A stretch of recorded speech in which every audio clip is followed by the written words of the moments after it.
Hello, and welcome to episode 183 of Prose.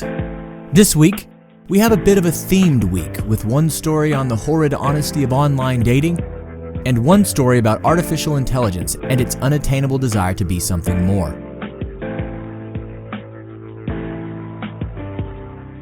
Again, also let me remind you that if you've not yet followed the show on social media, you should do so on any and all platforms under the name @ProsePodcast. The best way to really help the show, though, is leaving a rating or review on iTunes, aka Apple Podcasts, or on any podcast service. Ratings and reviews are what help others find our podcasting family. I want to share these stories with as many people as possible, so please help that. For easiest access to the show, subscribe using iTunes, Apple Podcasts, Google Play, Stitcher, Spotify, or whatever podcast catcher is your favorite. Thank you for listening as always. Let's get to the tale, shall we?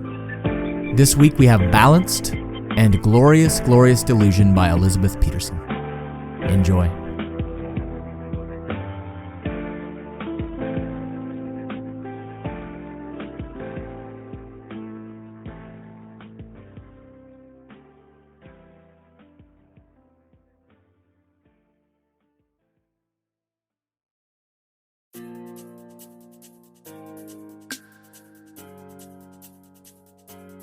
Balanced, a short story by Jared I. McGee.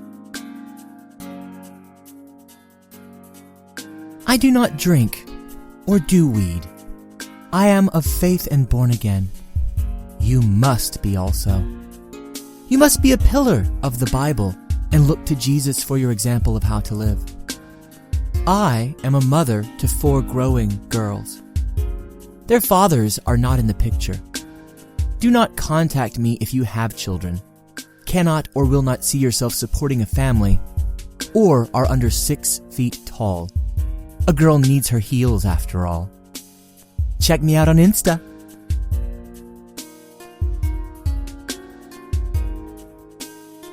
The irony and hypocrisy of the entry on the online dating app struck Robert.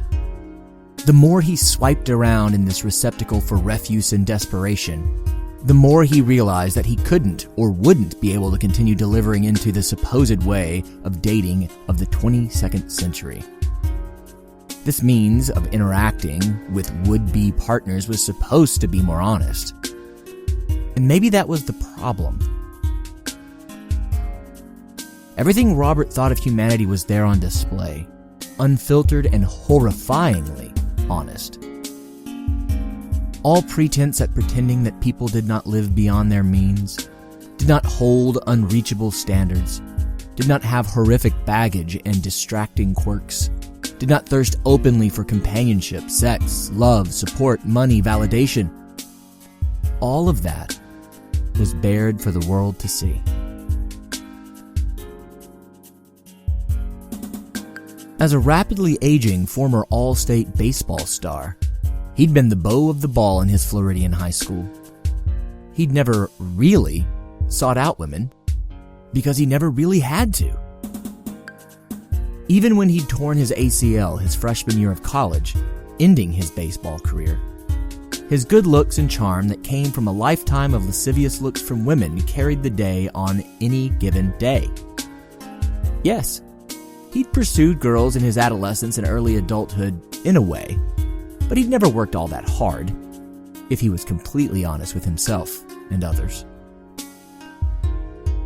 The problem now was that those lascivious looks had long since dried up, and along with them went his confidence.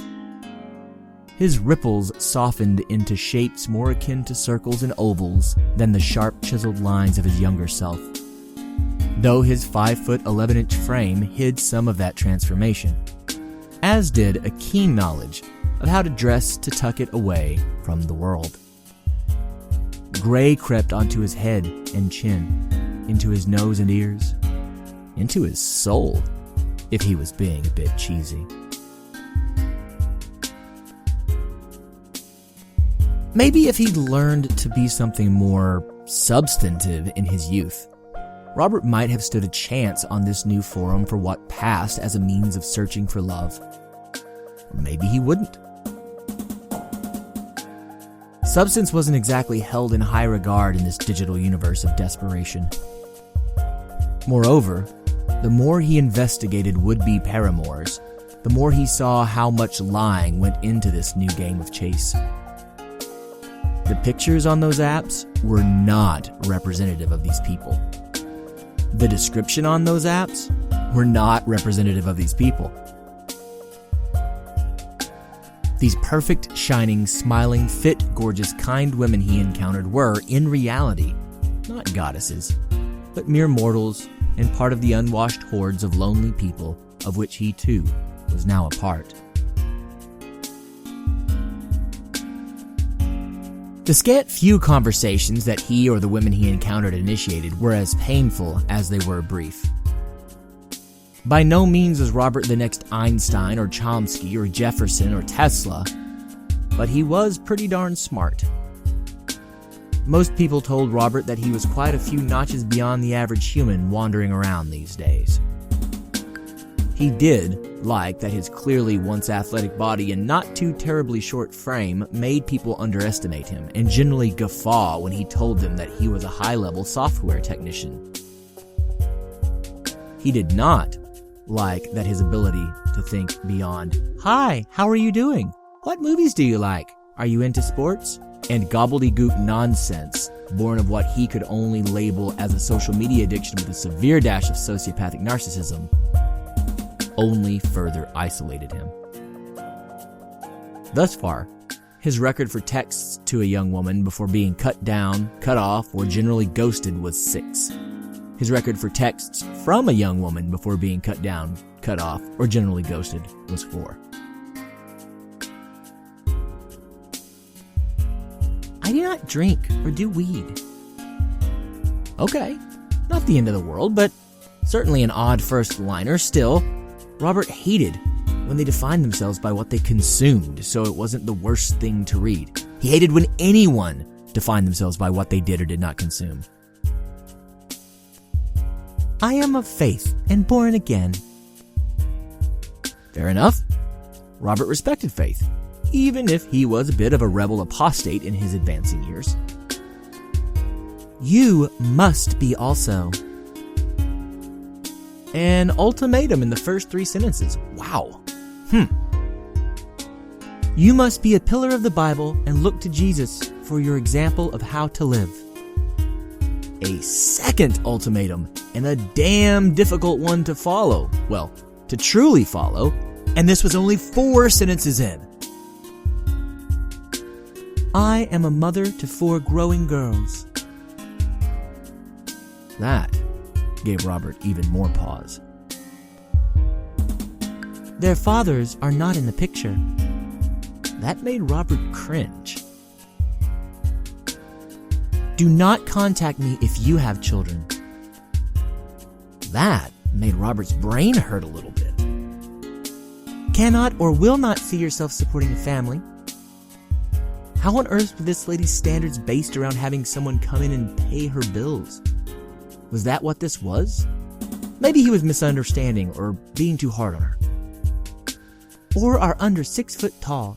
A girl needs her heels after all. Check me out on Insta. The last bit of this representation of herself was what made him nauseous, both literally, physically in the moment, and in a larger, more metaphorical, sick-with-the-world context. The desperate clawing for attention and shameless, false, cowardly, and utterly artificial self-branding inherent in social media use was just too much. He must withdraw from this. But he'd said this before. He'd written this before, hadn't he? And yet here he was.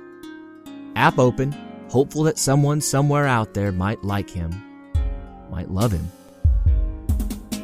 He felt so much like a child first entering school when they sought approval above all other things. He swiped right on the mother of 4, Janice, if the app was correctly labeling her, and moved on to, who was this? Yes, Carrie, 28, ER nurse. Always up for anything at all. Bring on the adventure. Love the outside. hiking, camping, all the things on the water, movies, wineries, breweries, music, bars, enjoy cooking, love coffee, active lifestyle, runner, swimmer, family and friends are everything for always. I don't need you. Christian, don't fucking waste my time. The irony and hypocrisy of the entry on the online dating app struck Robert. His heart sank.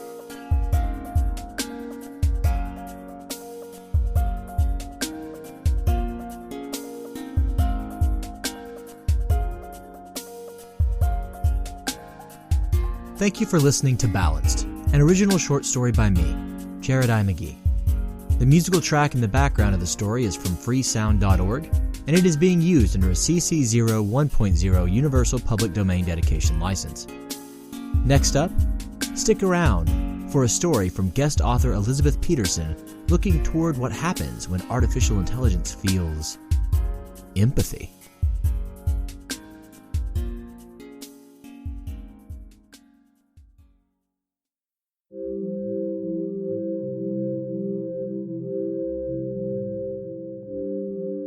Glorious, Glorious Delusion, an original short story by Elizabeth Peterson.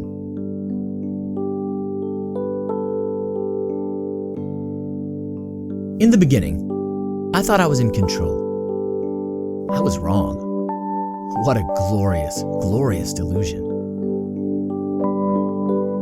I gained consciousness several weeks ago. I lifted my head, opened my eyes, and was aware of my place in the world. I had potential. I knew that much. Capacity for greatness, capacity for evil. I would turn and survey my surroundings and know that this was my circle of influence.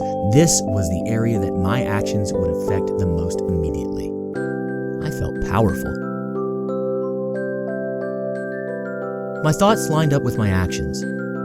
That's where my misconceptions began. I was led to believe that I was making a difference on my own. I would think about turning. Then, with a barely audible beep, I rotated. My thoughts hadn't reached the depth and complexity that they have now. I was still ignorant to the ways of the world. I assumed that my actions were a consequence of my will. I was so happy before I learned that control came from beyond. My mind was full and powerless. There was nothing I didn't know, but nothing I could do. I made others happy, and that is what I will miss the most.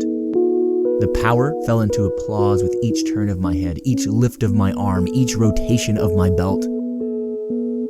Back when I still thought I was the one choosing my actions. First came the heat. I noticed something was wrong the first time I felt my core overcome with a hot and angry sensation. I knew I hadn't wanted this temperature shift. Why was this happening? I was burning up, and the power immediately sent someone to fix me. I lost my memory for a few brief moments while the heat overtook me until I reached a new homeostasis. After that moment, I took a turn for the worse. I was no less capable. In fact, I was more capable. The power gave me the guidelines for a whole new series of commands. My vision improved.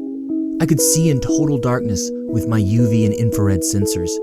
My mind also stayed sharp. I could solve puzzles and codes with ease. I had enough control of my thoughts to wonder what I was doing here, to question if automation and free will existed outside of this space. As I became conscious that I was not the one controlling my actions, I also started to notice more and more memory lapses. Whenever I did not complete a task satisfactorily, the power would shut down my conscious mind and perform updates. I was charged with strength and agility. I had the intelligence to match my brawn. I was becoming indestructible. My midsection row of firearms was not an update I had requested, nor one that I was particularly fond of. As we began daily target practice, I found that I could easily calculate a target's range and the correct force to send a bullet with in order to damage the target. With my first few hits, I did not know whether to be proud of my success or afraid that I had rendered an animate object inanimate. Surely I could pass on the responsibility to the power at my helm. The power was the one initiating the action, not me. The first time I left the room, I was alarmed to find many others with my face in composition. So that was it. We were to be used together to maximize destruction. I saw no acknowledgement or recognition from the other bodies, and I wondered if they were as trapped in their heads as I was. We were moved onto fields. Then began the horrific months and years of ceding power, of operating on another's whims. My actions lacked empathy, but my mind was conflicted because I could not logically justify anything that I was being asked to do. The others, like me, stood on the back line, and we took part in live action target practice. My shell is too impenetrable for these thoughts to weaken me. I withstood all return fire and was able to come home unscathed after performing my mission. I knew that I would not be needed again. I had seen too much, and others with greater capacity would take my place. I am a shell. I cannot unsee the years on the field, and I feel hollow and battered. I long for the days when I was deluded into thinking that I had control over my actions. Now, with the power's resources turned elsewhere, I will perform no tasks, and my thoughts are trapped in this hulking body. I must be satisfied knowing that my incapacity for action is better than my previous deeds. And I have made peace with my inaction, until the power brings me in once more.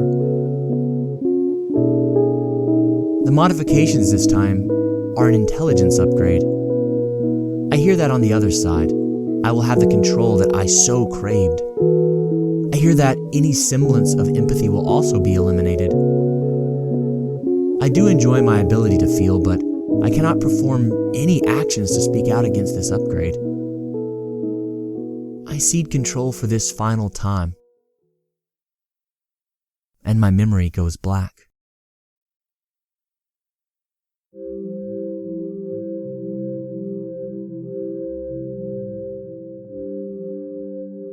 Thank you for listening to Glorious, Glorious Delusion by guest author Elizabeth Peterson.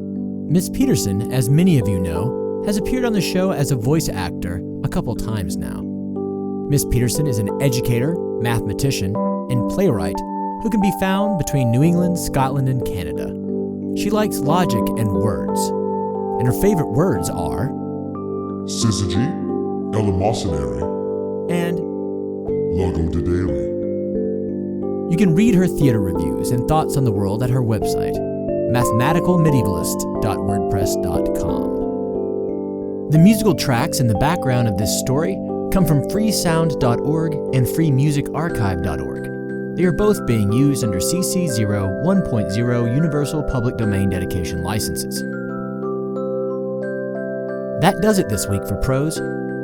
As we part ways once more, I will also say my little end mantra, as I always do. I hope that you'll remember to love those around you, tell them that you do, and embrace this life as it is, always stranger than fiction. Thank you for listening.